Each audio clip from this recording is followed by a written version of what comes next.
Hello everybody, welcome to my channel tips on mathematics. So guys, dynamics of rigid bodies में हम जो है इस वीडियो लेक्चर में कवर करेंगे motion of centre of inertia. So guys, ये जो वीडियो लेक्चर है इसको समझने के लिए आपको जो है दो टॉपिक क्लियर करना ज़रूरी होगा। और वो दो टॉपिक, जो पहला वाला जो टॉपिक आपका रहेगा वो जो है angular momentum of a system of particles, और जो दूसरा जो टॉपिक आपका रहेगा वो रहेगा equation of motion by D'Alembert principle. तो मैंने डी एलम्बर्ट प्रिंसिपल भी समझा रखा है, हर एक वीडियो लेक्चर मैंने 1 बाय 1 बना रखा है।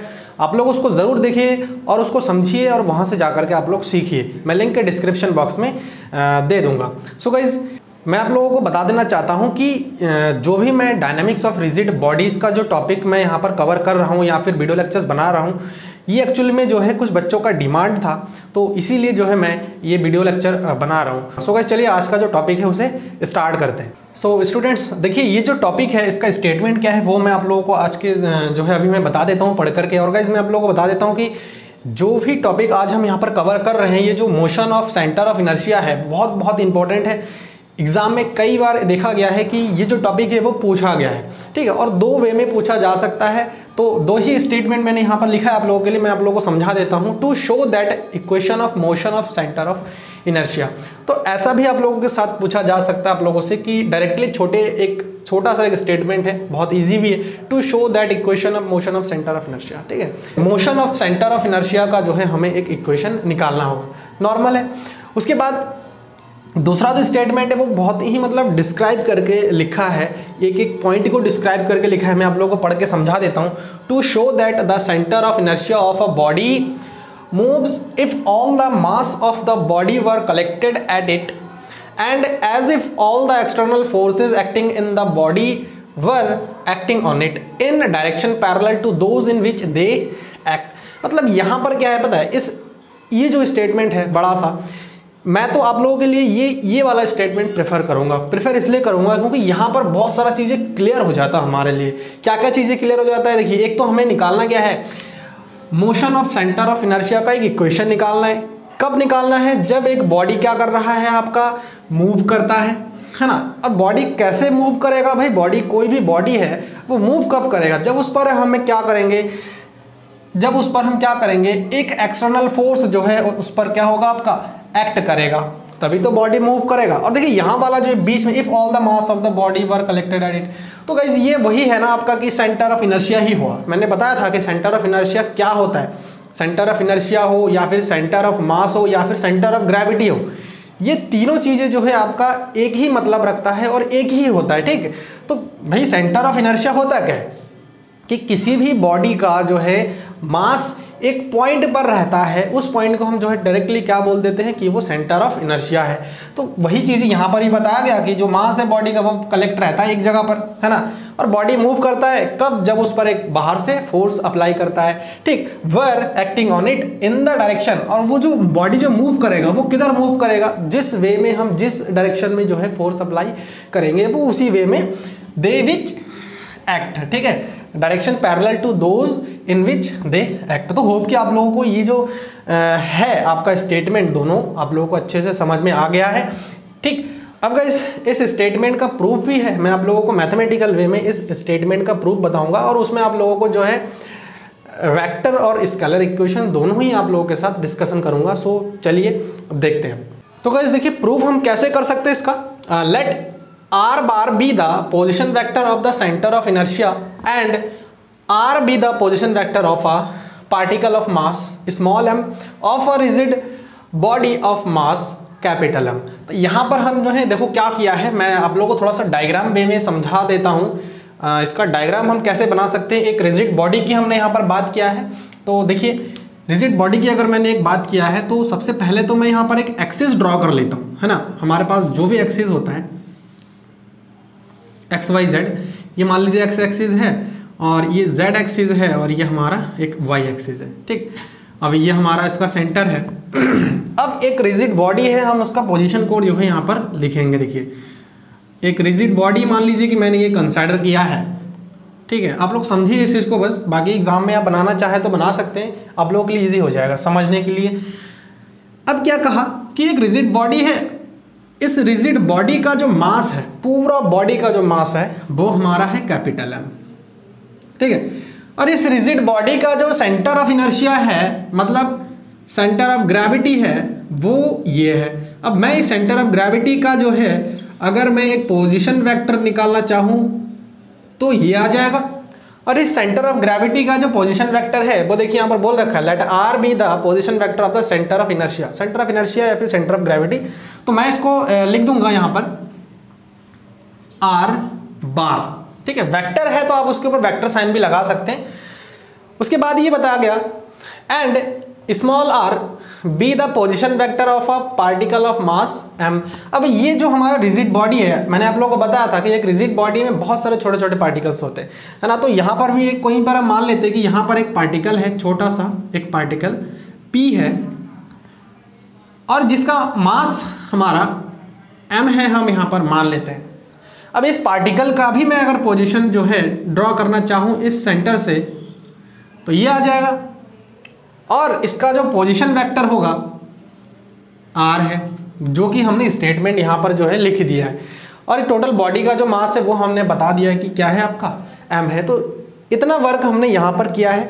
अब guys by definition of centroid, मैंने आप लोगों को सेंट्रॉइड बताया था जब आप लोगों के साथ angular momentum of a system of particle discussion किया था, वहां पर मैंने ये फॉर्मूला आप लोगों को बताया था कि सेंट्रॉइड हमारा पास क्या होता है। तो centroid R bar is equal to summation of M R upon summation of M, ये हमारा सेंट्रॉइड का फॉर्मूला होता है। मैंने आप लोगों को ये बताया था कि याद रखना इसको। अब क्या करेंगे हम, ये जो आर बार आया है हमारा, इस आर बार को हम क्या करेंगे, 2 टाइम डिफरेंशिएट करेंगे विद रिस्पेक्ट टू टी, है ना। क्योंकि एक्चुअल में होता क्या है, जब किसी पार्टिकल पर हम जो है फोर्स लगा रहे हैं, एक्सटर्नल फोर्स हम लगा रहे हैं, तो उस कंडीशन में भाई टाइम भी तो चेंज हो रहा है ना, टाइम के साथ साथ चेंज हो रहा है। तो चेंज को दिखाने के लिए ही हम यहाँ पर ये जो पोजीशन वेक्टर है, पोजीशन वेक्टर का जो चेंज है, उस चेंज को दिखाने के लिए ही हम जो है टाइम के रिस्पेक्ट में डिफरेंशिएट कर देते हैं, डबल डिफरेंशिएट करेंगे यहाँ पर, ठीक।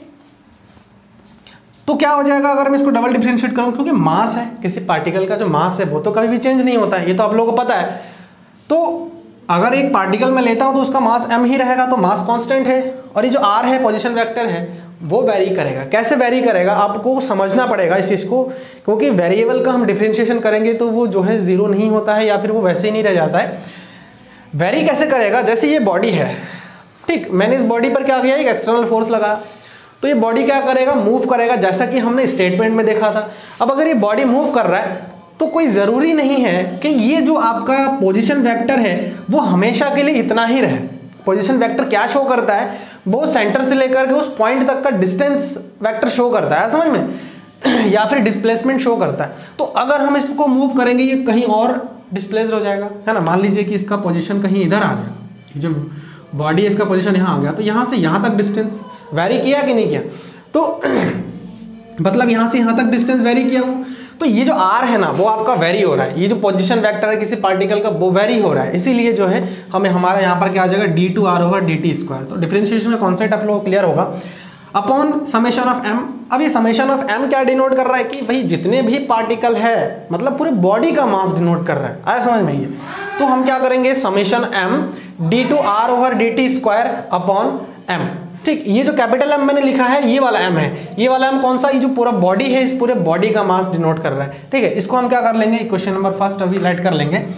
उसके बाद देखिए vector equation of rigid body, जो कि मैंने आप लोगों को बताया था एक लेक्चर में कि वेक्टर इक्वेशन हम एक रिजिड बॉडी का कैसे फाइंड आउट कर सकते हैं, है ना। Vector equation of motion, sorry यहाँ पर आएगा आपका vector equation of motion of rigid body, ठीक। तो vector equation of motion of rigid body जो है हमारे पास ये आया था, summation of m d2r over dt square is equal to summation of p, जहाँ p को हमने देखा था कि जो है एक बॉडी को मूव करवाने के लिए उसको हम एक्सटर्नल जो फोर्स दे रहे थे p, हमने डी अलेम्बर्ट प्रिंसिपल से देखा था, ठीक। तो अब जब इक्वेशन फर्स्ट और सेकंड को हम जो है एनालाइज करेंगे तो उस कंडीशन में देखिए summation of m d2r over dt square का जो वैल्यू है, देखिए समेशन ऑफ p है, तो हम यहाँ पर क्या कर लेंगे, इक्वेशन फर्स्ट में ये वैल्यू रख देंगे, आप लोग प्रॉपर वे में लिख लीजिएगा। तो जब यहाँ पर रखेंगे तो summation of p upon m, और ये देखिए d2r बार अपॉन dt का स्क्वायर, तो m को इधर लेके आएंगे, मल्टीप्लाई हो जाएगा, इधर बचेगा सिर्फ समेशन ऑफ p। तो यहाँ पर आ जाएगा हमारा m d2r bar upon dt square is equal to summation of p।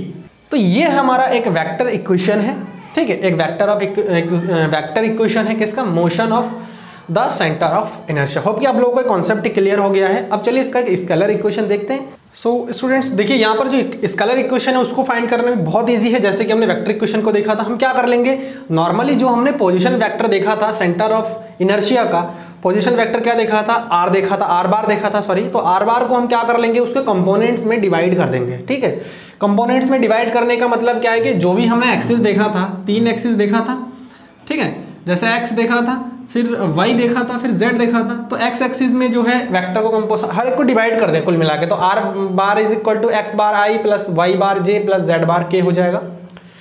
सो हम क्या करेंगे, ये जो आपका आर बार है इसको डबल डिफरेंशिएट कर देंगे। तो जब डबल डिफरेंशिएट कर देंगे तो D two R bar over D T square is equal to D two X bar upon D T square I, ये भी plus D two Y bar upon D T square J plus D two Z bar over, sorry यहाँ पर bar आएगा, Z bar over D T square K आ जाएगा। ठीक है, अब हम क्या करेंगे, ये जो D two R bar over D T square, ये जो वैल्यू हमारा आ रखा है, इस वैल्यू को हम कहाँ पुट करेंगे, जो हमारा लास्ट वेक्टर इक्वेशन आया था, और वो इक्वेशन क्या आया था मैंने यहाँ पर लिख भी लिया है, ठीक, लिख भी दिया है, M D two R bar over D T square is equal to summation of P. तो यहाँ पर आप जो है लिख भी सकते हो या फिर ना भी लिखो, मैंने सेंस करके यहाँ पर लिख दिया है क्योंकि ये इसी का ही पार्ट है। ठीक है, यहाँ से ये अलग है, ये इसका ही पार्ट है। तो यहाँ हमने क्या कर दिया, m, और देखिए इसके प्लेस पर हमने ये वैल्यू पुट कर दिया है, ये is equal to summation of p है, और ये p हमारा क्या है, एक्सटर्नल फोर्स है। तो गाइस देखो एक्सटर्नल फोर्स है, फोर्स हमारा क्या है, ये भी वेक्टर क्वांटिटी, तो इसको भी हम क्या कर सकते हैं, x, y और z है ना, तो इनमें जो है हम इस x, y, z में हम इसको डिवाइड कर सकते हैं। तो x कैपिटल X मान लेंगे, y के डायरेक्शन में कैपिटल Y मान लेंगे जो फोर्स है हमारा एक्सटर्नल फोर्स, और Z के डायरेक्शन में हम कैपिटल Z के मान लेंगे जो एक्सटर्नल फोर्स हमारा Z में लगेगा। ठीक, तो यहाँ पर हम ये सारे जब वैल्यू पुट कर देंगे तो हम क्या करेंगे, यहाँ पर मैंने मेंशन भी कर दिया, आप लोग भी मेंशन कर लीजिएगा। और आप लोगों को अगर कोई अलग से लैंग्वेज लिखना है कि जैसे यहाँ पर by using last vector equation है ना, तो आप लिख सकते हो उस चीज़ को, कोई दिक्कत नहीं है। सो equating I J K from both side we get, तो हम क्या करेंगे, ये जो आई जे के है, आई जे के देखिए दोनों साइड में है, तो दोनों साइड को हम क्या करेंगे, इक्वेट कर देंगे, कहने का मतलब तुलना कर देंगे, कंपेयर कर देंगे। तो कंपेयर जब करेंगे तो देखिए m D two X bar over D T का स्क्वायर, और इधर क्या है आई का component summation of x, summation of x आ गया। फिर जैसे इसको कंपेयर करेंगे तो हमारे पास ये मिल जाएगा, है ना, ये मिल जाएगा। फिर जब z का कंपोनेंट को हम जो है कंपेयर करेंगे तो हमें ये वाला वैल्यू मिल जाएगा।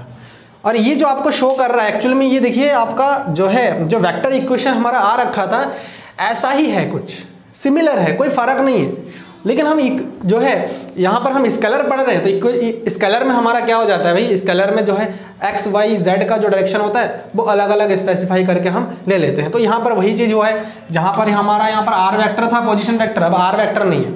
अब यहाँ पर एक्स के उसके लिए जो है एक्स बार हो गया, वाई के लिए वाई बार हो गया, जेड के लिए जेड बार हो गया, और उसके साथ साथ जो हमारा कॉरस्पॉन्डिंग जो हमारा एक्सटर्नल फोर्सेज है, जैसे हमारा एक्सटर्नल फोर्सेज हमारा पी है, तो पी के लिए एक्स डायरेक्शन में समेशन एक्स हो गया, वाई के लिए वाई हो गया, जेड के लिए जेड हो गया। तो होप कि आप लोगों को जो आज का जो लेक्चर है motion of centre of inertia, ये अच्छे से आप लोगों को क्लियर हो गया। अगर कहीं पर डाउट है तो मुझे कमेंट करके ज़रूर बताना। और गाइस अगर आप लोगों को कोई भी टॉपिक पर वीडियो लेक्चर चाहिए तो कमेंट सेक्शन में ज़रूर लिखना, मैं उस पर वर्क करने की कोशिश करूँगा। So thanks for watching this video.